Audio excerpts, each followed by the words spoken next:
आज आता असा एक क्षण आलेला आहे, जरी मी या एका विषयासाठी प्रेस कॉन्फरन्स घेत असलो तरी सगळ्या जणांनी सगळे विषय घेण्याची आवश्यकता आहे असं नाही.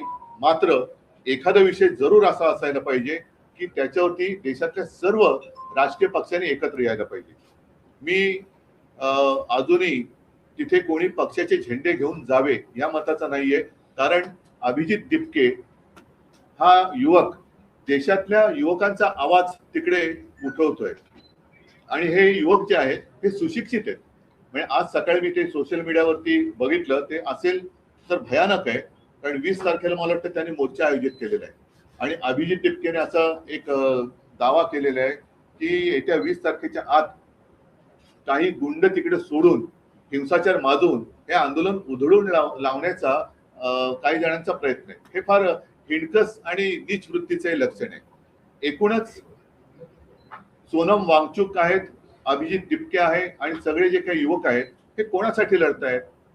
देशातल्या सर्व युवकांनीच नव्हे तर त्यांच्या पालकांनी सुद्धा जागं झालं पाहिजे की अरे, आत्महत्या करणारा हा जरी त्यांचा मुलगा होता किंवा त्यांची मुलगी होती, पण कदाचित उद्या आपल्यावरती वेळ येऊ शकते. हा विषय राजकीय पक्षाचा नाहीये, राजकारणाचा विषय नाहीये, हा देशाचा विषय आहे. आणि त्यासाठी मला असं वाटतं देशभर काही ना काहीतरी प्रत्येक, आता मी म्हणेन मग प्रत्येक राजकीय पक्षाने देशभरामध्ये आपापल्या राज्यामध्ये त्यांच्या समर्थनार्थ काहीतरी केलं पाहिजे. कारण देश जोपर्यंत जागा होत नाही तोपर्यंत या बेफिकीर सत्ताधाऱ्यांना त्यांची जागा कळणार नाही. काय मागतात सोनम वांगचुक? काय सरकार त्यांच्याशी जाऊन बोलले तरी का? मला आठवत आहे जेव्हा अण्णा हजारे तिकडे उपोषणाला बसले होते तेव्हा सुषमा स्वराज यांनी एक भाषण केलं होतं. ते भाषण आजही उपलब्ध असेल. निदान त्यावेळेला त्यांच्याबरोबर चर्चा तरी झाली होती किंवा असावी असं मला वाटतं. तुम्हाला आठवण करण्यात विलासराव देशमुखांची नियुक्ती केली गेली होती. आता कोणी तिकडे ढुंकून बघायला नाही येत आहे. काय फरक काय पडतो? जर एखाद्या व्यक्तीकडनं एखादं काम नीट होत नसेल तर त्या व्यक्तीला बदलण्याची मागणी होत असेल की जिच्यामुळे लाखो विद्यार्थ्यांचं भविष्य हे बर्बाद होत असेल तर त्या व्यक्तीला बदलायला काय हरकत आहे? त्याच्यामध्ये कमीपणा काय?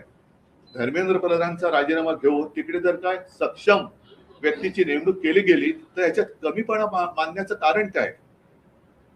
जे विद्यार्थी जागून, आणि मी बघतोय की अनेक पालक सुद्धा अतिशय म्हणजे संतापलेले आहेत. त्यांनी त्यांच्या आयुष्याची पुंजी लावून माझा मुलगा माझी मुलगी शिकली पाहिजे, सुशिक्षित झाली पाहिजे, मोठी झाली पाहिजे, मला शिकता नाही आलं पण माझा मुलगा किंवा मुलगी शिकली पाहिजे, त्या मुलाचं संपूर्ण शिक्षण आणि त्यांची आयुष्यभराची पुंजी ही एका याच्यात बर्बाद होते आणि कोणाला काही पडलेलं नाहीये. पण त्याच्यात आणखीन आता हे बोललं तर पुन्हा महाराष्ट्राचा अपमान होईल असं मुख्यमंत्र्यांना वाटू शकतं. कारण या नीट परीक्षेचं जे काही पेपर फुटीचं केंद्र आहे हे महाराष्ट्रामध्ये होतं. अटका झाल्या, पुढे काय? पुढे काय? एकूण एका पाठोपाठ एक पेपर फुटत आहे. त्याच्यानंतर आपल्या महाराष्ट्रातल्या शिक्षण मंत्र्यांच्या घरासमोर सुद्धा आंदोलनं झाली. तर कोणाला कारभाराची काही चिंता नाहीये, देशात काय चाललंय त्याच्याबद्दल काय पर्वा नाहीये. आम्ही आपल्या परदेशात फिरतो, आम्हीच आपले भाडीचे तट्टू आणून आमचं स्वागत करून घेतोय आणि सगळं काय आबादी आबाद आहे असं भासवतोय. हे मला वाटतं चांगलं लक्षण नाही. आज परत एकदा सांगतो, मी शिवसेनेतर्फे सोनम वांगचुक आणि या मुलांच्या आंदोलनाला पूर्ण पाठिंबा जाहीर करत आहे. आणि ज्या ज्या वेळेला शक्य असेल, जिथे आम्ही उतरण्याची गरज असेल तिथे महाराष्ट्रभर आम्ही तर उतरूच. आपल्या माध्यमातून मी देशातील सर्व पक्षांना सांगतोय की आपण देखील आपापल्या राज्यामध्ये, राज्यातील प्रमुख शहरामध्ये या युवकांना बळ मिळेल अशा पद्धतीने काही प्रतिकात्मक असेल, आणखीन काही असेल, हे समर्थनार्थ आंदोलन करा किंवा प्रदर्शन करा की जेणेकरून आजही देशातली युवा शक्ती जी आपण देशाचे भाग्य विधाते समजतो त्या भाग्य विधात्यांना कळेल की आजचे जे भाग्य किंवा दुर्भाग्य विधाते आहेत हे आपल्या सोबत आहेत.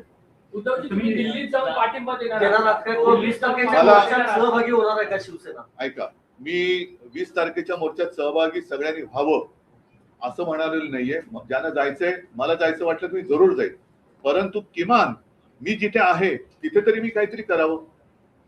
मी असं सगळ्यांना सांगत नाही की देशातल्या सगळ्यांनी चलो दिल्ली, नाही, तुम्ही जिथे आहात तिथे तर उभे राहा.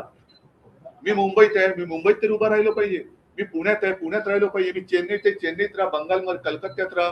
सर्वत्र जिथे देशातल्या सगळ्या चहूबाजूनी हे रान पेटेल त्यावेळेला सरकारला या युवकांसमोर गुडघे टेकावे लागतील. आणि म्हणून जर मला वाटलं तर मी जरूर जाईन देखील. असं काय नाहीये की मला त्याच्यामध्ये काय वाटतंय. पण आज सुद्धा ही जी त्यांची जी चळवळ आहे ती कोणत्याही पक्षाचा झेंडा हातात न घेता चाललेली आहे. कारण नाईलाजाने मला असं म्हणावं लागतंय की देशातल्या तरुणांचा आणि युवकांचा कदाचित या फोडाफोडीच्या सगळ्या नीच राजकारणामुळे प्रस्थापित राजकीय नेत्यांवरचा विश्वास उडाला असेल आणि त्यांना असं वाटत असेल की कोणताच राजकीय पक्ष माझ्यासोबत नाही तर आम्ही तर आहोत. पण तिथे कोणत्याही पक्षाचा झेंडा न घेता आंदोलन होत असेल तर त्याला माझा पूर्ण पाठिंबा आहे. राज्यभरात विषय असा आहे की तुम्हाला असं वाटतं का, कारण तुम्ही इंडिया अलायन्स मध्ये एक प्रमुख पक्ष आहात, तर देशाच्या विरोधी पक्ष नेत्यांनी म्हणजे राहुल गांधींनी या व्यासपीठावर जाऊन या आंदोलनाला समर्थन दिलं पाहिजे का? जरूर. म्हणजे माझं तर म्हणणं आहे, मला वाटलं तर मी सुद्धा जाईन. राहुल गांधींनी गेलं पाहिजे. देशातील ज्यांना असं वाटतं, मग अगदी भारतीय जनता पक्षातले असले तरी, जसं मी राम रक्षा आंदोलनात भाजपच्या कट्टर कडवट हिंदुत्ववादींना आवाहन केलं होतं की ज्यांना हिंदू धर्माबद्दल प्रेम आहे त्यांनी सहभागी व्हावं, तसंच आज देखील मी पक्षाच्या पलीकडे जाऊन ज्यांना या देशातल्या युवकांबद्दल एक आस्था आहे तो कोणत्याही पक्षाचा असो, पक्षाचे जोडे बाजूला ठेवून तिथे जावं अशी माझी सगळ्यांना विनंती आहे. आणि नाही तर किमान आपण जिथे आहात, म्हणजे आता जसं तामिळनाडूमध्ये स्टालिन आहेत, ते विजय आहेत, केरळामध्ये आता काँग्रेसचं सरकार आले, कर्नाटकात आहे, तिकडे ममता दिदी जरी विरोधी पक्षात असल्या तरी सर्वांनी, अखिलेश आहेत उत्तर प्रदेशमध्ये, छत्तीसगडमध्ये कोण असतील, झारखंडमध्ये कोण असतील, तर संपूर्ण देशात किमान त्या राज्यातल्या प्रमुख शहरामध्ये सगळे जर का रस्त्यावर उतरले आणि याला पाठिंबा दिला तर मला वाटतं देशात 16 दिवस आंदोलन सुरू आहे. राहुल गांधी जिथं राहतात हकेच्या अंतरावर आहे. बघा, हा विषय राहुल गांधींच्या भविष्याचा नाहीये, हा विषय देशाच्या युवकांच्या भविष्याचा आहे. म्हणून आपण त्याच्यावरती चर्चा करूया. कोणी काय करायचं, समजा आज मी प्रेस घेतली नसते, मला तळमळ वाटली, मी घेतली. जेव्हा अभिजित तिपकेनं आंदोलन सुरू केलं होतं त्यावेळी संजय राऊत यांनी एक फोटो केला होता की अभिजित तिपके नरेंद्र मोदी यांच्या संदर्भात तो अनेक भेट झाली असं म्हणलं होतं की कुठेतरी भाजप पुरस्कृत हे आंदोलन आहे अशा प्रकारचे त्यावेळी त्यांनी तो ट्विट केला आणि त्या ट्विटमुळे त्यांच्याबद्दलचा जो संभ्रम होता तो दूर झाला. आणि त्याच्यानंतर भारतीय जनता पक्षाची जी एक वृत्ती दिसते, असंवेदनशीलता, ही जाहीर झाली. कारण हा फोटो हा त्यांनीच करायची ट्विट करून ते तसं करू शकले असते, पण संजय राऊत यांनी ट्विट केल्यामुळे त्याच्या अभिजितवरचा संभ्रम दूर झाला. आणि आता जे दिसते, म्हणजे आता सोनम वांगचूक हे मी त्यांना स्वतः विनंती केली की तुम्ही असं करू नका, उपोषण सोडा. पण तो माणूस बोलतो मेरा कुछ भी होने दो लेकिन देश का भला होना चाहिए. आता अशा व्यक्तीसमोर आपण काय बोलायचं. पण आज सुद्धा मी एक त्यांना आपल्या माध्यमातून हात जोडून विनंती करतोय की वांगचूकची आपल्यासारखी माणसं आम्हाला हवी आहेत, देशाला पाहिजे आहेत. हे सरकार असंवेदनशील आहे. आपल्यासारखे लोक राहिली काय न राहिली काय सरकारला काही फरक पडत नाही. पण आपल्या बुद्धिमत्तेचा आपल्या बुद्धिमत्तेची देशाला गरज आहे. कृपा करून उपोषण सोडा. आम्ही सगळे किंवा आपण सगळे एकत्र मिळून या देशाला सांभाळू.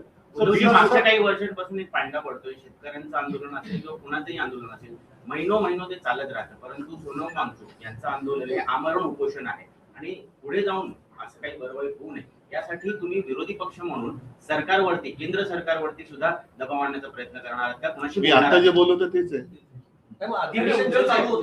संजय राऊत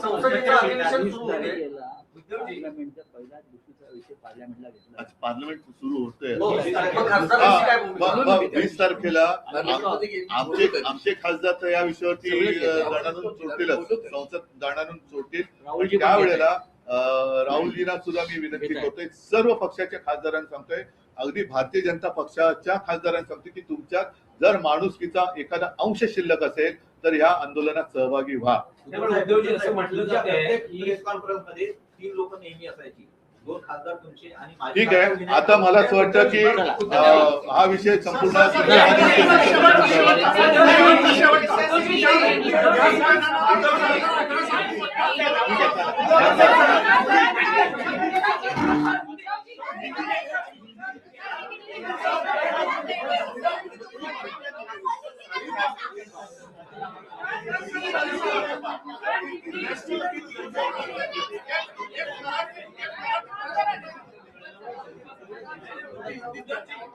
पिछले कुछ दिनों से आप देख रहे हो एक विषय पर आंदोलन चल रहा है, लेकिन मुझे नहीं लगता सारे लोगों ने उसके ऊपर कुछ ध्यान दिया है। लेकिन विषय तो बहुत महत्वपूर्ण है, अपने देश की युवा का भविष्य उससे जुड़ा हुआ है। और वो जो विषय है स्वाभाविक है, नीट की जो एग्जाम थी उसके पेपर लीक के बारे में है। अभिजीत दिपके जो अमेरिका में रहते थे, अपनी पढ़ाई के लिए गए थे, उन्होंने वहां से आवाज उठाई, लेकिन हमारे